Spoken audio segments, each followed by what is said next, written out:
you've not, you're really missing a lot. A lot daily trivia and tech news I share there. Together with my team, we share this news every day on that WhatsApp channel. Also, all the questions that I ask on air have been shared on the platform together with the correct answers.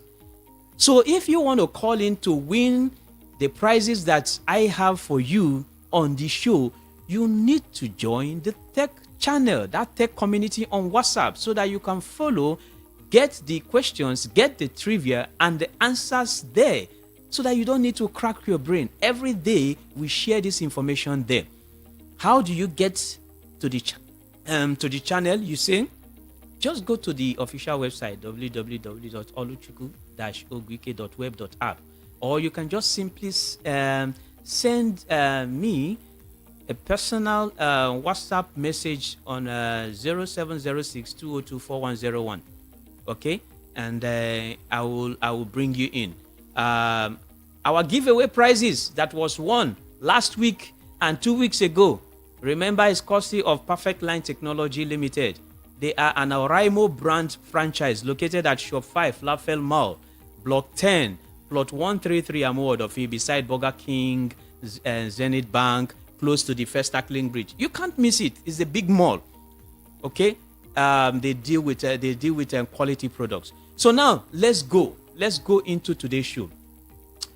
Our topic today is on technology, power and performance, with an overview of the National Grid Policy. Remember, I hinted us of this last week that we're going to talk about the National Grid. Recently, we've been having some failures. In fact, a lot of us have lost count. We don't know how many. Some say it's 9, some say it's 10, some say it's 12, but I know it's within that range. And we just hope that this collapse will end soon. So my guest analyst today is going to help us take a deep dive into this. He is a renowned philosopher, a development economist, and a best-selling author of the book Dangote's 10 Commandments on Money. Yes, Dangote's 10 Commandments on Money. You can Google it. The book was rated one of the best development books in the world by Wall Street Journal. If you don't know Wall Street Journal, you can also Google it. Here in Nigeria, the book was adopted as a workbook for grooming entrepreneurs by Smeden. You can also Google it if you don't know Smeden. Okay, you can understand the kind of personality I have here today, because we are talking about policy. And some of you might say, oh, is it a philosopher talking about tech? That's why the topic is technology, power, and performance, overview of the National Grid Policy. Okay, so he understands this, and that's why he's here today to discuss it with us. With great pleasure, I want to introduce my guest, my special guest, Mr. Peter Anosike. Welcome, sir. Well, good morning and good morning, tech listeners. Thank you very much, sir. I'm glad that you're here. Okay, so we want to go into but I'm going to play a short audio clip within the program that will help us to understand what we are dealing with, what we're going to discuss about today. Sir, we have been having this, like I said in the intro. Some people say it's 9, some say it's 11 times the national grid has collapsed, and it's like people have lost count. Well, in the last 12 years, it has collapsed 222 times. Wow. 222 times in the last 12 years. So at times, when you don't have light in your house, it is the collapse of national grid. So in the last, it has happened 222 times. Wow, 222 times. In the last 12 years. That means somehow the national grid was designed strong for it to be collapsing that much and has not completely broken apart. That means when they designed it in the 70s or the 60s, they really designed something that was solid, right? Well, that's if you're solid, it will not be collapsing that much. Okay, so are we saying that the design could have been the cause, or are we talking about some other thing? Because Nigeria has increased in population over the years, so the usage of power has also increased, and the gadgets that a lot of us have today has increased. A lot of people are using high powered equipment these days, and boilers, and industries have sprung up over the years. So are we saying that the national grid is overwhelmed, that it cannot take it up based on the initial design? Was it that the design was not structured well when it was designed, or is it because of the added load that the grid is now overwhelmed? When it was initially designed, the population of the country was 56 million. Wow. 56 million, but now we are 200 and something million. So that means it's overwhelmed. It's overwhelmed, it's overstretched. Okay. So from what you just said now, if we ask the question, why does the Nigeria grid frequently collapse despite some objectives that the government will have read, that the government have put in place? There is one that we recently read about. I think it was 2 months ago in September, that about $56 million was sunk into the national grid monitoring and performance. So if you are saying that the national grid is overwhelmed based on the increase of population, when we were 56 million, that was when it was designed, and now the country is over 220 million and counting, gadgets has increased, power is still the same way it was when we were 56 million. So are we now saying that this grid frequent collapse, despite all these objectives, what is causing it? If the government has sunk in, as we heard in September, $56 million for the monitoring and the performance of the national grid. Well, a lot of things are behind this, but that to start with, we have to know what is the national grid. Understand? Okay. National grid is a system that comprises of the power generating companies, power distributing companies, and then the transmitting companies. Understand? So national grid is like a middleman between the power generating companies. We call them the GENCOs, and then the distributing companies, that's the DISCOs. Then the transmission, that's the TCN. Okay. Understand me? So it is like the alpha and the omega, understand, of it. Okay. And why the GENCOs and DISCOs are individually owned. The transmission is owned by government. Okay. Understand me? So the transmission, it is only government that can transmit. So is that the transmission that is collapsing, or is it the generation that is collapsing? No, it is the transmission. Okay, so now the transmission is what is collapsing. So the generation, we don't have much of a challenge there. We are generating enough. If it is generated and not transmitted, there will be no electricity. And this transmission is government. It's government. Yes. So now it's government that is dropping the ball. Yes, it is government. It is government. But there's a national grid policy, and this is government that designs policy. So how then are they dropping the ball on the policy that they have designed? An instance, there are so many factors that causes this collapse of the national grid. Number one is instability. Understand? Which occurs when demand is higher than supply. Understand? And as we say, the grid is overwhelmed. Understand? It was not built for this population. So naturally, demand is higher than supply. And when demand is higher than supply, instability occurs. I know about 10 years ago, Lagos State needs 250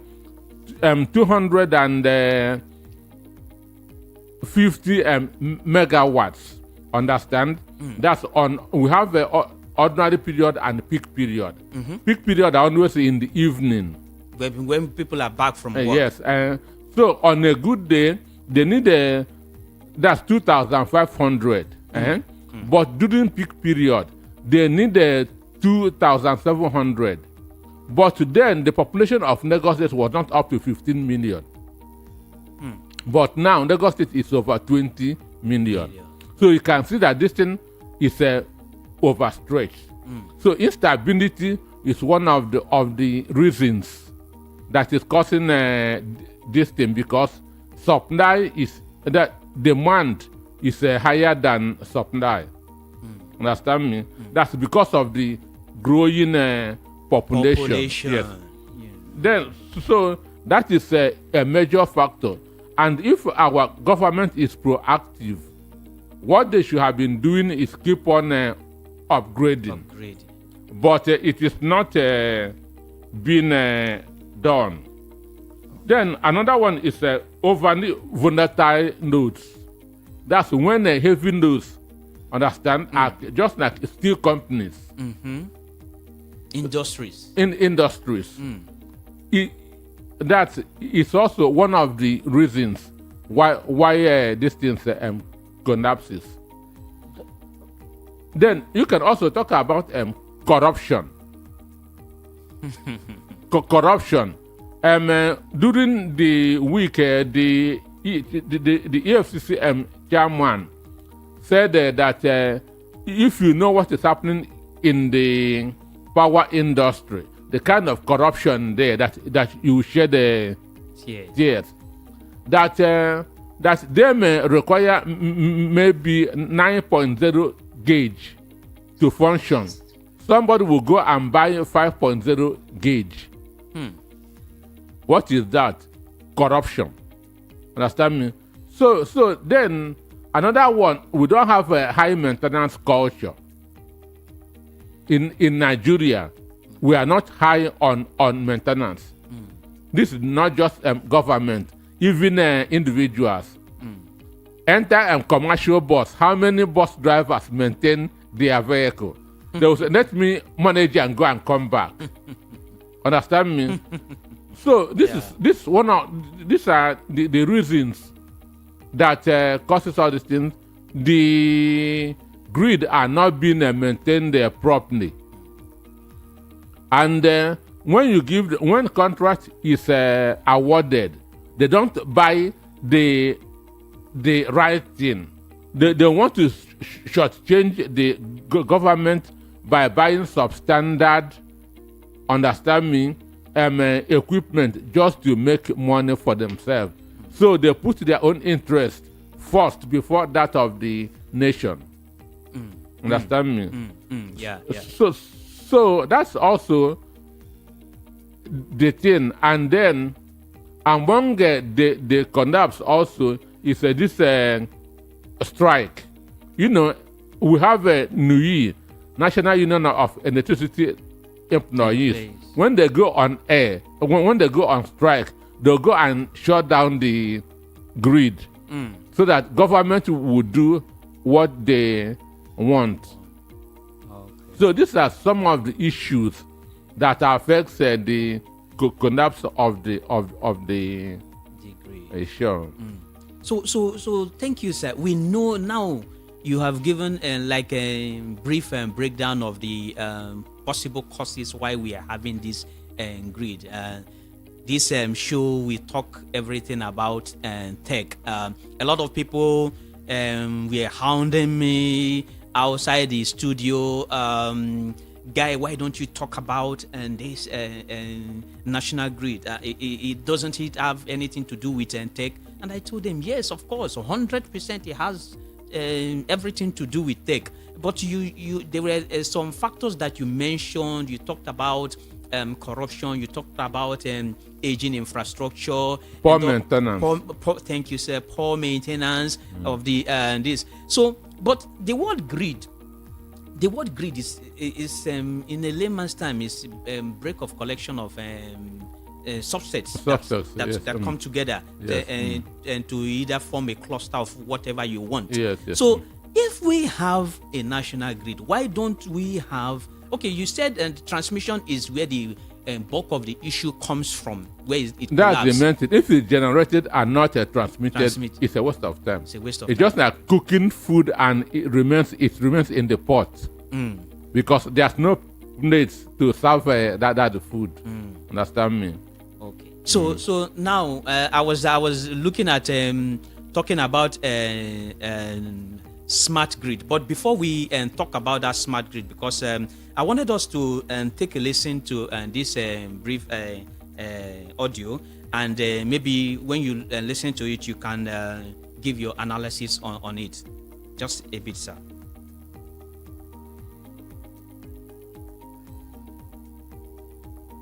The highest deployment and faster deployment of power globally is Egypt, Vietnam, India. Egypt moved their power from about 20,000 megawatts to 58,000 today. Between 2015 and 2020, 5 years.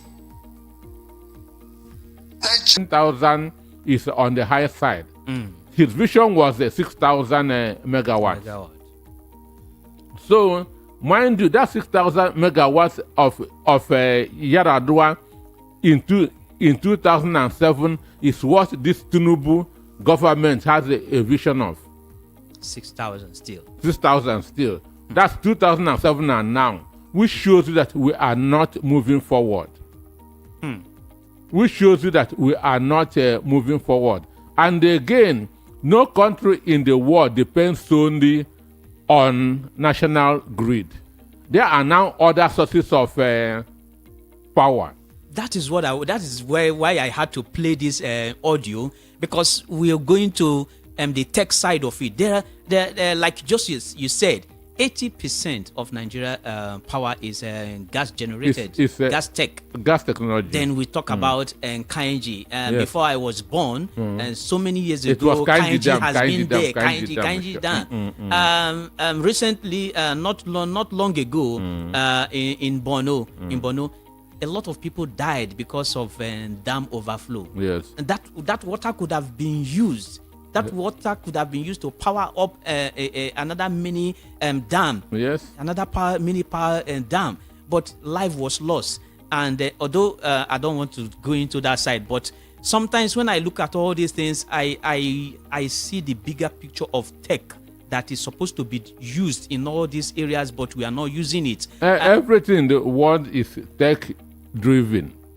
Whatever is not tech-driven doesn't fall into this digital economy that we are in.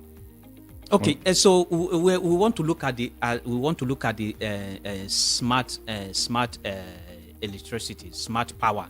So there are several ways of generating power. Okay, hydro, gas.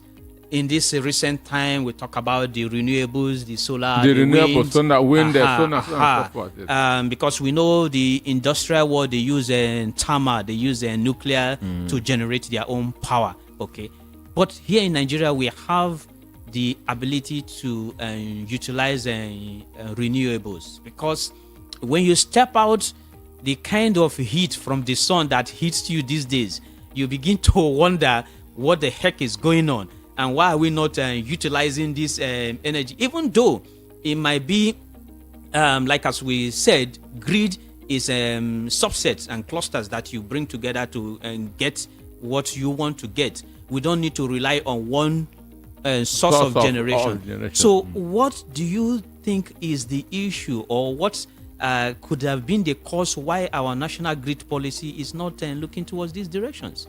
Well, maybe a lot of people there are not within this generation. I understand.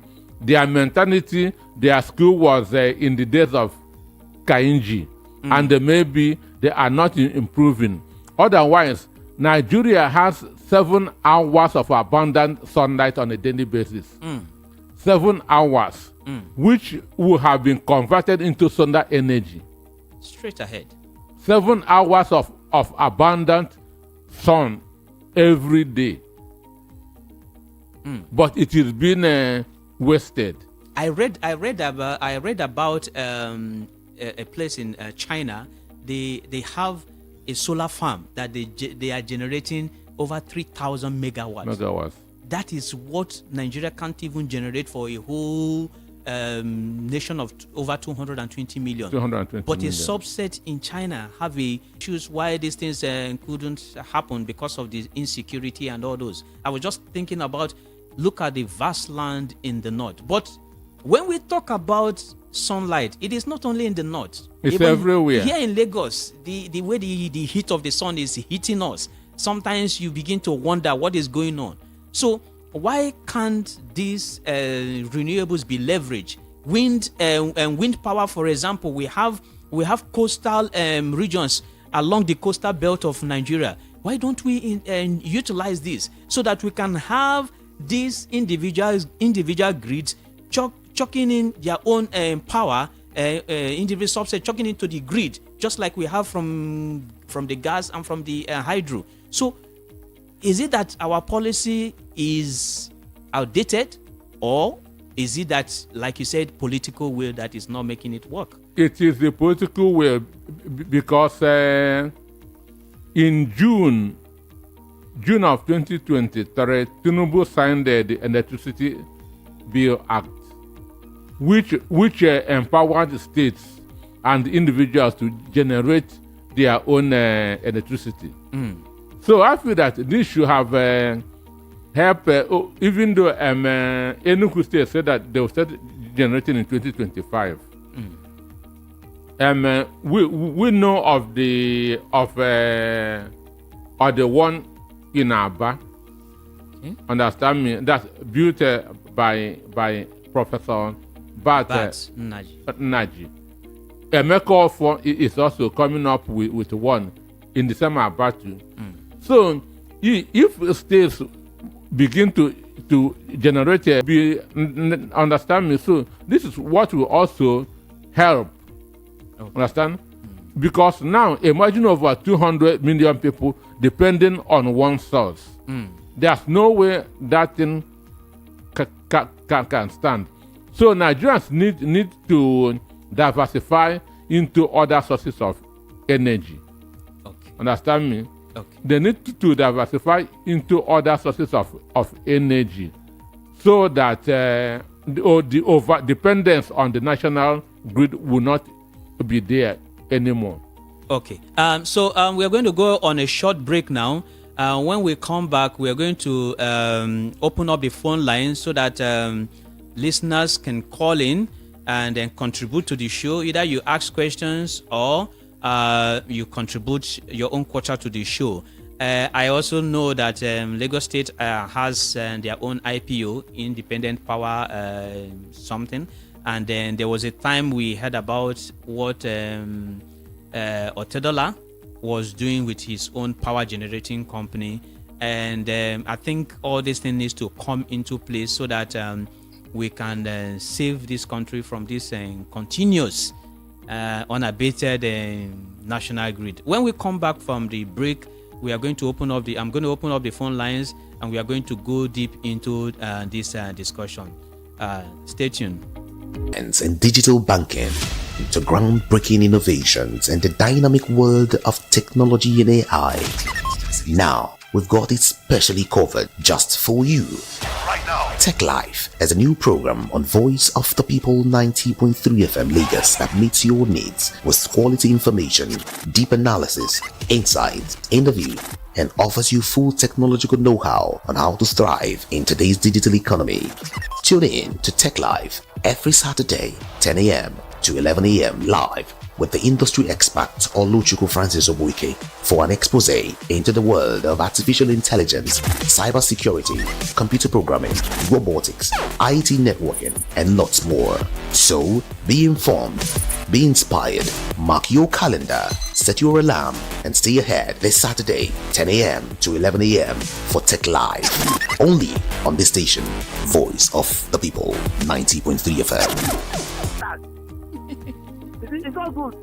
Government should encourage. I feel Government you. should bring down the price of all these inverter and the panel. It is a leadership thing. Is that what you are saying? It's a leadership thing. Leadership problem. Yeah, there's no patriotic Nigeria. There are no patriotism towards those that have led us.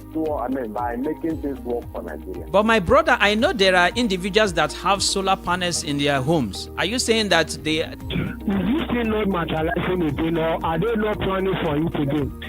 That every time the grid went off, why is it like that? Are they not giving the state government autonomy to do their own power light in their own state? Thank you. Okay, can you answer the question? Yes. So as I said, the bill is that what it empowers the state, companies, and individuals to generate, transmit, and distribute electricity. Mm-hmm. Understand me? So generate, transmit, understand me? Even companies and individuals. Okay. So it is not the federal government that is holding The state now. governors. Okay. It is state governors that are holding themselves. Okay. Hello. Good morning. Good morning to you. Yeah. Who am I speaking with? Sorry for keeping you online. Sorry for that, please. Okay. No problem. I've taken down your number. I'm going to send you the details at the end of the show. Okay. Okay. Thank you then. Thank you. Okay. So my contribution to your topic today is, I listened to Mr. Anosike that he said the President Tinubu signed the document. Renewables that I went into myself in my own home and in my place of work, I and my team wouldn't have been able to achieve what we have achieved in the tech industry. So hold on, let's hello, good morning. Thank you very much, Mr. Akim. Your concerns are noted. Thank you very much. You heard what he said. I heard what he's saying, and he is correct. Even Nigeria is carrying last in everything, my brother. Energy in Nigeria is so important, more than any other thing in Nigeria. Of course, you're right. And we pay lip service to it. Federal government doesn't care. The state government doesn't care. Individual doesn't care. We use our money, go and buy big houses to spring up here and there. True. So that Nigeria is not producing is because of this epileptic supply. Okay. Understand me? So it is affecting everybody. Okay. Good morning. Good morning. Who am I speaking with? Hello, good morning, sir. Yeah, good morning. Who am I speaking with? Where are you? You heard him. We are short of time. Time has gone, but a lot of people are still trying to reach us. So, on a final note, how can the average Nigerian consumer contribute to improving the grid performance? Because this is what we are looking at. How can they contribute to increase the grid performance? One power maintaining power is always from the center, from the government. Individuals cannot contribute. The only thing that individuals can do is just switching off their gadgets when they are not Making use of use of it. That is to reduce consumption or wastages. Time is short, but we just have to leave the studio because we have other people that are going to make use of this time. So I want to say a huge thank you to my special guest for the in-depth analysis on technology, power, and performance overview of the national grid policy, and to all the callers for contributing to the discourse. I also want to remember